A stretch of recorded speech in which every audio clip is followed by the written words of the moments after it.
Welcome to Business Central Tips and Tricks video series. This is Kim Joshua Dela Cruz from Vistas Cloud.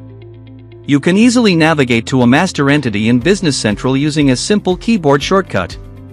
When working with data, such as entering sales lines, you often need to check details about the master entity, like the product you're selling.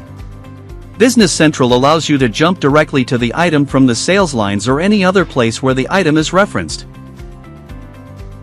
Let's walk through an example using a sales order. In the Tell Me search bar, type sales order and choose the related link. Select one from the list. Once I'm in a sales order, I go to the item number on the sales line. To jump straight to the item's details, I just hold down Ctrl+Alt and press the down arrow. This instantly opens the item card for the selected product. It's a fast and convenient way to access master entities using the Ctrl+Alt+Down shortcut.